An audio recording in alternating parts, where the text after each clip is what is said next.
Welcome to Herd Mentality, a podcast from StoneX where we discuss global dairy markets and what's driving them. Remember that the trading of derivatives such as futures, options, and over-the-counter products or swaps may not be suitable for all investors. Derivatives trading involves substantial risk of loss, and past results are not necessarily indicative of future results. We're recording this on Thursday, January 16th. With me is John from our Dublin office and Aurelien from France to discuss the foot and mouth outbreak in Germany. We recorded a podcast yesterday, actually, but we had some technical difficulties and the recording disappeared on me. So we're re-recording this on Thursday, and it's a good thing because some of the conditions on the ground have been changing. And this is a situation that is developing on a daily and hourly basis. So if you're listening to this a couple of days from now, there's probably new developments. John, they've discovered foot and mouth. There's a confirmed case in Germany that was discovered on or announced on January 10th, Friday last week. What is foot and mouth disease? Yeah. So first of all, thanks for having us on, Nate. So foot and mouth is a virus that the particular variants here impact cloven-hooved animals, so cattle, sheep, pigs, goats, and can impact cameloids as well, and some smaller species like hedgehogs. But the main impact is on those cloven-hooved farm animals. It's an endemic disease in Turkey, parts of the Middle East, parts of Africa, Asia, and parts of South America. And for the last 10 years or so, Europe has been completely, or 15 years nearly, Europe has been completely foot and mouth free. There has been some outbreaks in Europe over the last 20, 30 years. The biggest one was in 2001 in the UK, where it ended up having over 6 million animals culled. Um, as it's a very virulent virus, it's extremely easily transmitted directly from animal to animal. Um, it can be volatilized into the air, so that's a particular risk with pig herds where you have large amounts of animals in one place. You can get that direct airborne transmission and travel quite considerable distance from an individual piggery. It also can be transmitted by mucus and other bodily fluids between animal to animal through cuts.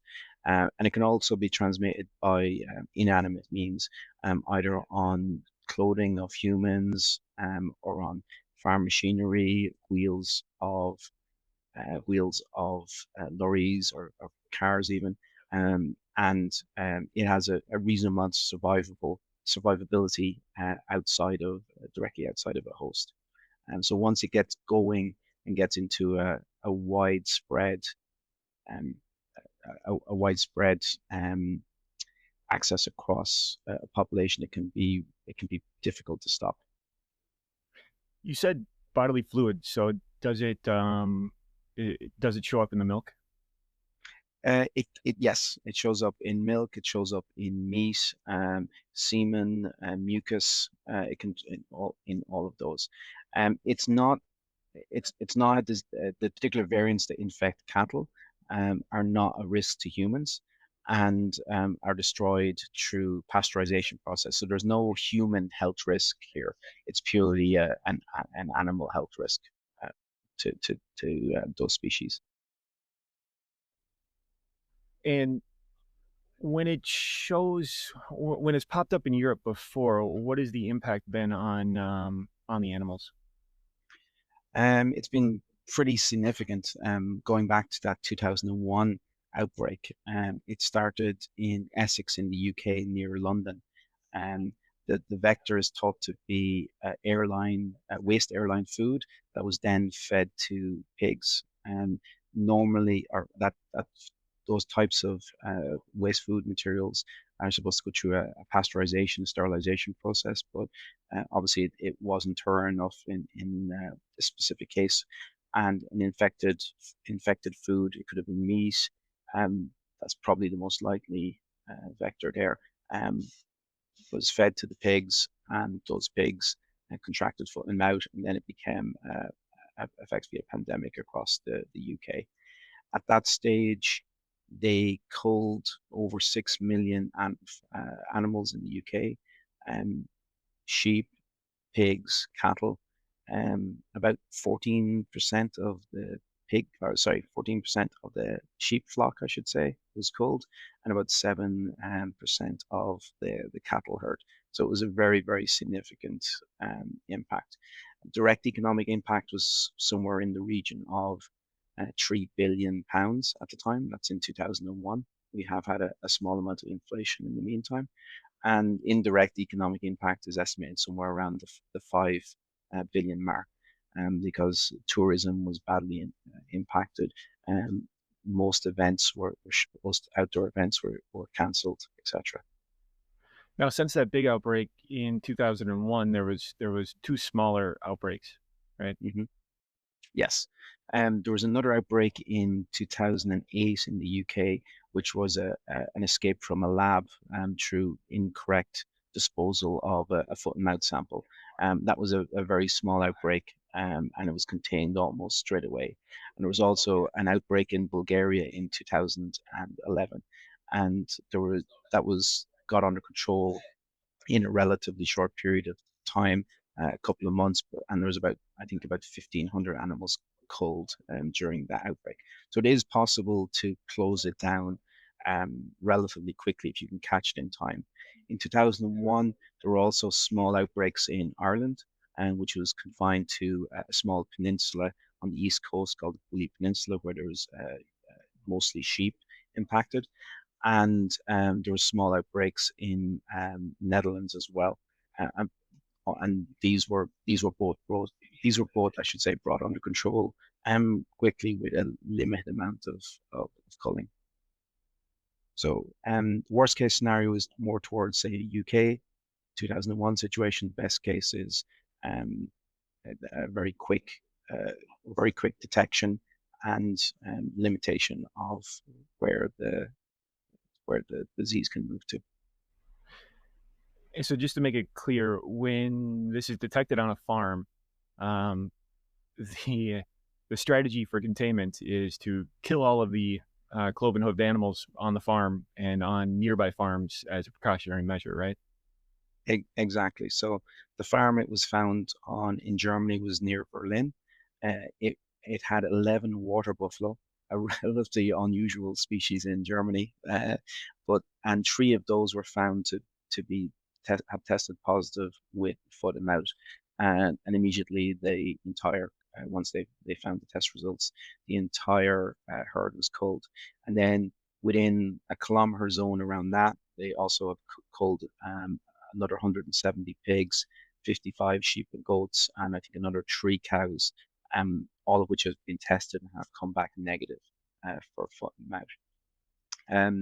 The kind of more detail on the testing has come out in the last day or two, and based on the antibodies in the water buffalo, it looks like that the foot and mouth could have been in those animals since late December, so 3 weeks or so potentially. So hopeful the hope is that it hasn't spread any further, but they're still unsure of the exact vector that brought the foot and mouth to this farm. I forget exactly who it was yesterday. German agriculture minister or something like that said that it had not been detected anywhere else except this water buffalo farm or herd. But now there's some news stories making the rounds here on Thursday that there's potentially some goats that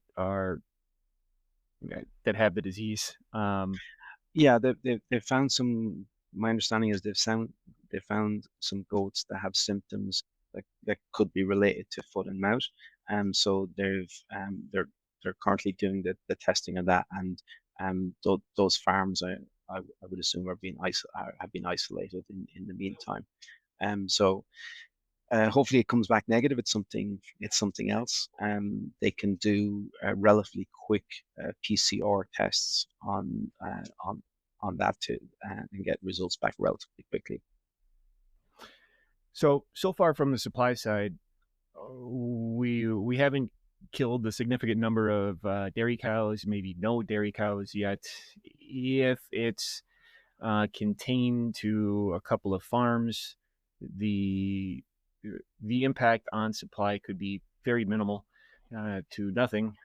But we run the risk that it gets out into the world and spreads widely, and a lot of dairy cows are preemptively killed to stop the spread. Correct? Yeah, correct. And back in 2001, there was in the UK there was no vaccination strategy used. The Germans do have a vaccine for this particular variant of foot and mouth stereotype O, um, but it has been prohibited to use foot and mouth vaccines since the 1990s in Europe. So that would be a change in policy there. Now, if we start getting into a larger outbreak and the prospect of very large culling being required, um, that that's that that might become something that is a lot more palatable. The main problem with the vaccines is the vaccines in use is that sorry, they haven't been used, but the vaccines that are available there is that it's not possible to distinguish between animals that have been infected by effectively wild foot and mouth and those that have been vaccinated from by the testing process. And so any usage of the vaccine would be most likely in kind of fire break type scenarios where you vaccinate in rings around infected areas. Interesting. But the supply side is only one part of the equation here. There's potential demand side impacts from foot and mouth. And that's why I wanted to have Aurelien on, because he has experience on the physical commodities side. And that's where we're going to see potential impacts on demand. Aurelien, what might be some of the demand side implications from foot and mouth? Well, I think this situation is very delicate for Germany, but for most of the dairy market in Europe. We have already heard of some important distortions intra-EU with some trade flows that are distorted for liquid trading, with some on a case-by-case scenario, some dairies that are not accepting German milk any longer. So intra-EU, it's already very complex, and where we see the most difficult situation is for all export destinations, where most countries, importing countries, do require in health certificate to import products from countries that are FMD free. So it's not the case in Germany. So at this stage, most of the product that would be cannot be exported out of Germany. So this is a major implication for dairy markets. The milk should continue to move, or the dairy products should continue to move inside of Europe, but we are seeing buyers cautious about buying German product. Um, Yeah, basically we already see an impact on the European markets for liquids, where German products are already heavily discounted versus other origins. And yeah, some buyers simply do not accept German origins anymore. Yeah, because it's a more of a precaution measure not to accept uh, German origins in their productions. so we've seen some impact on prices for liquid products. Have you heard of impacts on finished dairy products like butter, skim, or cheese? I haven't heard major price drop yet, but I'm not, working as a trader in the market on a daily basis. So that's I would take some precaution here, but and be careful. But I guess, yeah, that would be the logical path. But it's also very logic to have liquids product impacted first, as if you take the example of raw milk, by definition, it's not pasteurized, it's raw milk. So, in that sense, you can understand that some are taking precautions regarding purchasing these origins with what is currently ongoing in Germany. Yeah, I don't know. In terms of, oh, go ahead, John. So I was just going to say, just to add to that, I think there's a little bit of wait and see approach from producers as well at the moment, rather than whole scale panic.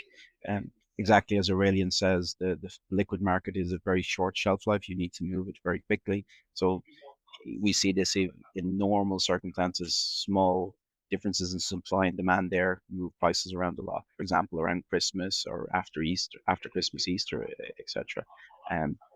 So I think the processors are taking a little bit more of a wait and see approach and not overly panicking yet.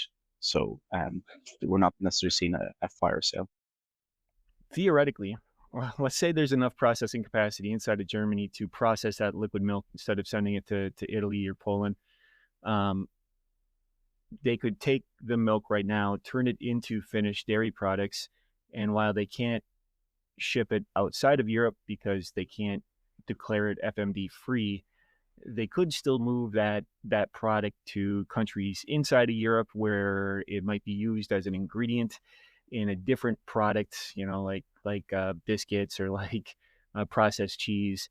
And theoretically, that finished product could be exported, or could it? I guess would be the question, Aurelia. Yeah, that's a very difficult questions to answer, because I'm not sure companies can segregate which raw material has been used to process finished products. So I don't exactly know how companies may react to that. Um, but I think, yeah, today what is sure is that only the dairy raw material is not moving out of Europe. Uh, I think my understanding from what I heard in the market is that some multinationals are also reluctant to buy milk with origins Germany. Uh, whether that concerns powders or butter, it's still unclear to me.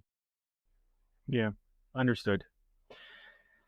I think this is one of these situations where it's very difficult to say what the price impacts are going to be, and the price impacts could very well be different for Germany versus the rest of Europe versus the rest of the world, and we may see unexpected and counterintuitive movement in some prices, just depending on how all of these different conditions and situations play out.